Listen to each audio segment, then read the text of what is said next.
Welcome to the Humble Servant Podcast with Eric Velez. This is the show where we help men and women in public service transition to a career in the private sector. I'm your host, Jody Mayberry, and I'm here with 30-year FBI veteran Eric Velez. Hello, Eric. Hey there, Jody. How are you doing today? I am doing fantastic. I'm excited that we have an episode with another guest. So tell us who we're going to talk to. Yeah, definitely. Yeah, I'm super excited about this this show. When I was putting this together, I was thinking about some themes and that we could focus on. And one of them was networking. So I did some research and I said, who out there is like the best at the best when it comes to networking? And I literally just reached out for Nathan Perez. And Nathan is an incredible motivational speaker, a multi-award winning author, and just is kind of like the person who's put together the how-to when it comes to networking. So I'm super excited to introduce Nathan Perez. Hey, Nathan, how you doing? I'm doing real well, Eric. Thank you. How are you? I'm doing well, thanks. And I know that's not much of an introduction, and I probably sold you short, but hey, if you wouldn't mind just telling the folks a little bit about what you do and how you can help them. Sure. So I'm an executive career coach. I actually work with all levels of job seekers who are in career transition, but I mostly work with executives and senior executives because of the last kind of work I used to do, which was in the retained executive search field. And if you or listeners might not be familiar with that industry, those kinds of firms are hired by other companies to find new executive leadership for their own organization. And coming from that industry is primarily executives. However, I'm a little different in that industry because I'm not a recruiter, or sometimes people know the term headhunter. I'm actually the first step of that whole process. I'm the person who, in a nutshell, I'm a person who goes and finds those candidates for the recruiters to go and recruit. And that kind of eventually led to the work that I do now. And as it relates to networking and what we're going to discuss, networking is a major function of my job because I'm the person who finds the candidates for the recruiters to recruit. So lots of meetings and phone calls and, all of our tech, the internet. Wow, that's awesome. And I know you've written quite a bit of books that focus around networking, the 20-minute networking meeting book, which is really awesome because it's a really good kind of how-to. And a lot of folks in public sector, I can speak for myself, was like, just tell me what I need to do, Right. And you have the book came out with the Veterans Edition, which is really cool because obviously we have a lot of veterans that listen to our show. But yeah, so let me ask you, when it comes to networking, when I was actually starting to transition, I went to a mentor of mine who was out in the private sector. And I said, hey, what is it that I need to know? What's the most important thing I need to know? And he said, Eric, it all boils down to networking and building a network. So with that in mind, how important is it? And really, like right out of the gate, what should they be doing when it comes to networking? Making human contact, actually getting in touch with people. Our tech is great, but it's great because it's a great way to find who you want to talk with. But you really actually want to, if you can, in person, at the very least, the phone. But you want to have contact. There is familiarity and trust involved here. When you kind of try to exchange through tech, things get lost through misinterpretations and other things. But when you're in person, you not only have your verbal language, but you've got your entire body language, your face, everything. And that's how we end up saying, like, we get a feel for someone, or we get a feel for something that's just not on paper or that can't be translated over, say, like the phone, which is still an option, but definitely over tech. That's what I would say is definitely you want to be in contact with people. Relationship building is the key. Yeah, definitely. And nowadays it seems like you have your established network. These are the folks that you've worked with throughout your career in public service. And it's also about expanding that network even beyond that. And a lot of folks actually go out and they'll go to LinkedIn, for example, and they'll try to connect with people that way. What are your thoughts around that? Obviously, you want that face-to-face kind of personal touch. But let's say you're just going out and quote unquote cold calling, just trying to connect with somebody who can help you. Are there any tips around on doing that? Well, I mean, just first getting the mentality that eventually I'm going to have to be in touch with people. As I mentioned, LinkedIn is a really great place to start, but it's not the end all be all. That's just the first step of connecting with someone. It happens that a few years back, my profile was cited by the Huffington Post as one of the most linked accounts in the world. And the only reason I mention it here is just to make the point that until I actually make contact with people, that's just 30,000 digits. it's just numbers until I reach out and I make that first contact. And then if I can get to the next step, and ask for a little bit of time, now I'm actually making real human contact. So LinkedIn is great, but it's probably the place to start. And it's a great place to start because, all of us have uploaded our own information there, so that all those details that are there, you can learn about somebody and understand what questions you want to be asking that specific person. So great place to start, just not the end all be all. I think sometimes there's sort of a misconception that when you link with someone on LinkedIn, now you are part of the network. And you're part of the LinkedIn network. But as far as your own personal network, is it quite the same when you really want to actually be in touch and talk with these people over the phone, over video, or in person? Not quite. So yes, LinkedIn is a great, even first or number one tool to find out who you want to look up and ask questions. But in the end, still, you still want to be meeting people. Yeah, no, that's great advice. And, I want to focus a little bit on the actual meeting itself, which your books really do a good job of giving some really good tips around that. I'll confess something. I'm like the worst when it comes to mingling. And I mean this, like when, there was a lot of these network opportunities where you'd go to either it was a cocktail hour or there was something in which I thought, okay, well, I'm going to be surrounded by a lot of folks that might be able to help me. And then I have to do this thing where it's like, it feels like small talk a little bit, and it's like, but what are your tips around that? Like what's the best way to take advantage of those types of situations? Well, it's keeping in mind that small talk, if it's small talk and you're just talking about the weather, that can be the beginning of a conversation. But the truth is we all have many, many things in common. And what we really care about in relationship building is that we just connect. And we could end up talking about the weather. It's snowing where I am at right now. And lots of people end up saying that. And suddenly, hey, I remember like 2 years ago, I remember that because we got stuck in a thing. And next thing you know, you're in a conversation. And the more you share, the more the world shrinks because you realize how much you have in common. Does that make sense? Yeah, no, that makes perfect sense. Yeah. And it's interesting too, because I was going to ask you, do you think there's because you've coached many, many people from many, many industries. And when we talk about public servants, one of the things, the reason the show's called The Humble Servant is because humility plays a big part in a lot of what these men and women do. They're not about bragging about their successes sometimes. Right. And so do you ever feel as if sometimes there's a difference in the way people in government, let's say, network than people in the private sector? Oh, yes, for sure. And it's because of that humbleness and humility.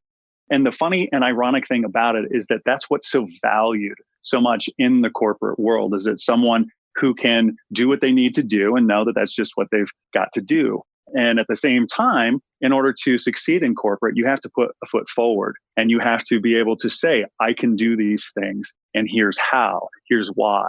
That's really critical. And the reason it's so critical is because on the other side, the people who are asking these questions, what they're trying to do is fill a role. And the best way to get to know you isn't on that sheet of paper that's your resume, but rather asking you. And hopefully that person, that'd be us, right, who are interviewing, they're able to give us detail. And I don't mean like really deep detail, but detail to help us continue to understand what's sitting here on the resume. Yeah, no, that's just great advice.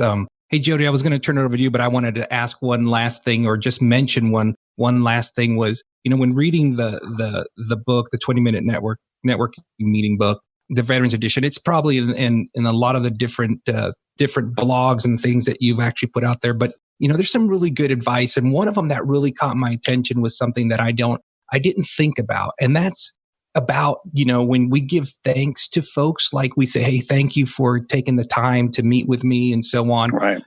There was one thing that really kind of caught my attention. When you ultimately land that job, there were people along the way that kind of helped you and they may have put you in touch. And then, we tend to send thank you cards to the person that actually hired us or somebody we interviewed, but we don't go back and tell that person, hey, I just wanted to thank you. I ended up getting this job and a lot of it was due to your help. And I just thought that was really, really good advice. And I was wondering if you could just elaborate a little bit more on that. Right. So like when reaching out, so if you ask for someone's time, they give you that time to give you advice. Just giving you the time alone that was going to take you to the next step, whether they introduce you to somebody else or it does ultimately lead to a job. But usually it's through other people. And the reason that they've, wanted to give you this time is because they wanted to help. They want to be part of this process. I think sometimes people think that networking is a scary thing and no one wants to help. But the truth is that people really do. And so when you succeed, they succeed. And if you happen to meet someone else and then someone else through a single person, well, you're not just saying thank you to the original person. You're going backwards in line. The people that you met with and the person before that, all the way back to the person that first introduced that whole chain. Because what it ends up doing is it helps everyone know that they were involved. Everyone already kind of knows they were involved because they introduced you to everyone else. But what that ends up doing is shrinking that networking world again, and it strengthens the networking bond. And it all starts with saying thank you for your time, just being grateful and gracious about it. Yeah, that's great. That's great. Hey, Jody, I know you had some questions for Nathan. I do. Nathan, one thing that I'm thinking about is I had 8 years in public service before coming back into the private sector. And I know in public service, there's a reason the show's called Humble Servant, because we're servants, we're humble. And the idea that's out there quite often about networking is you just show up at an event and you hand out business cards and all that. But that's not really what it is. But Right. I think that's the perception quite often. Can you give us an idea of what networking really is to kind of ease that concern? Because there's a lot of people that don't want to just show up and hand out cards.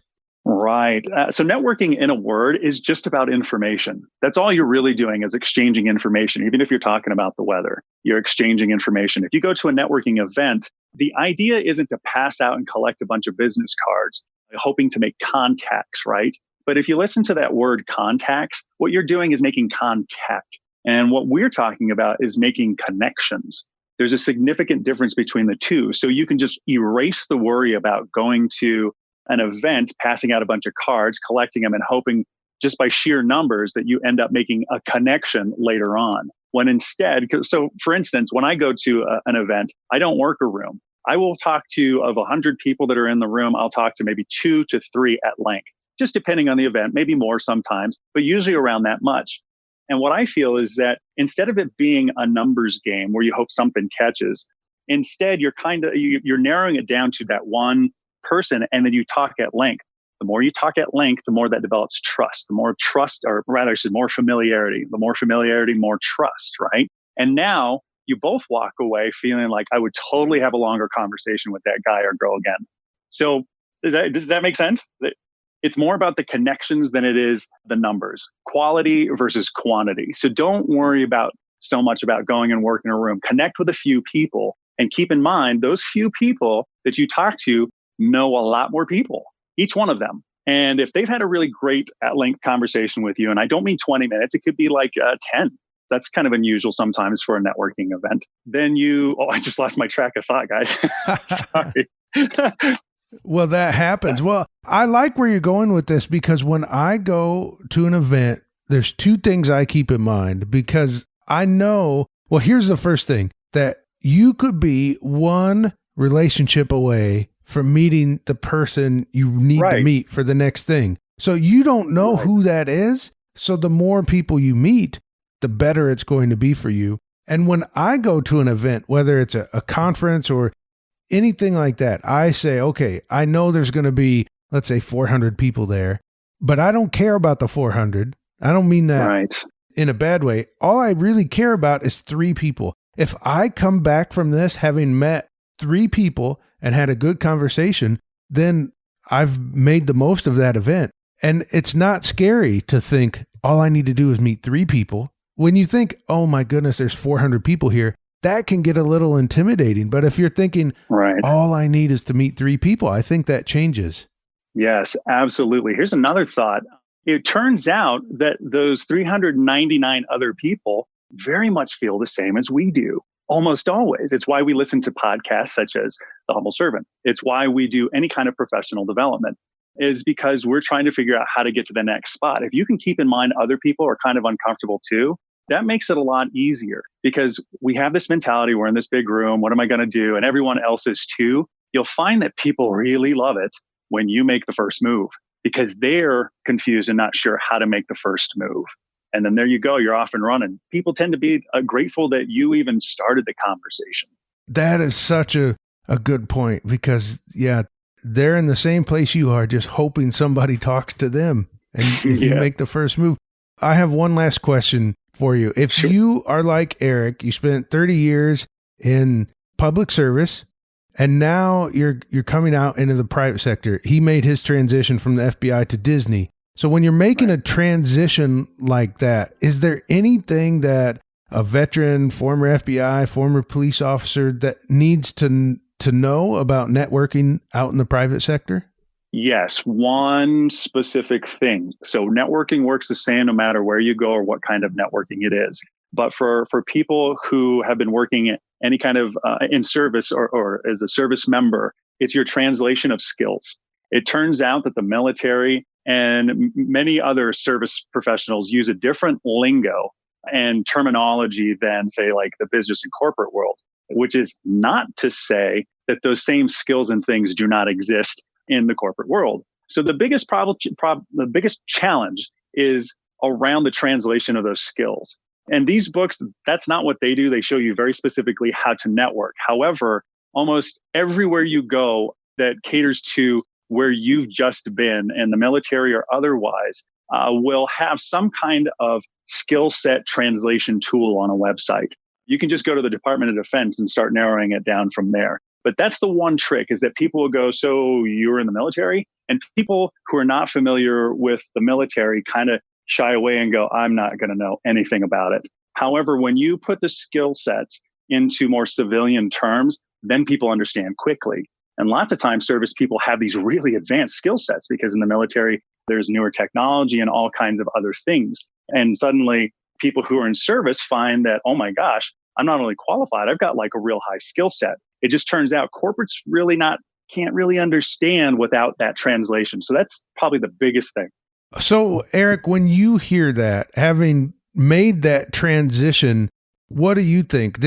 How did that go for you interpreting the skills or showing, hey, the skills that I got at the FBI are relevant to a company like Disney?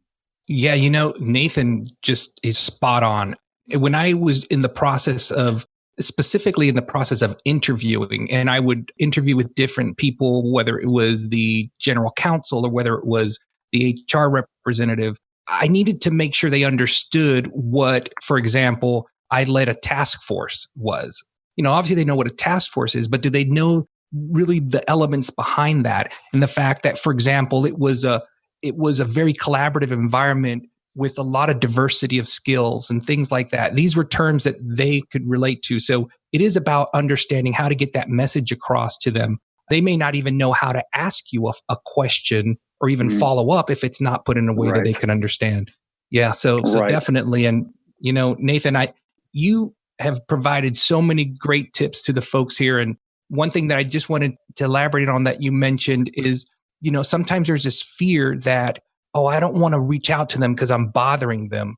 Or, they're probably way too busy right now. I know personally that I have never, ever felt that I was bothered or that I was inconvenienced when somebody reached out to me and said, hey, can you talk to me about this? Or could you help me with that? And that tends to be across the board for the most part, right? Right.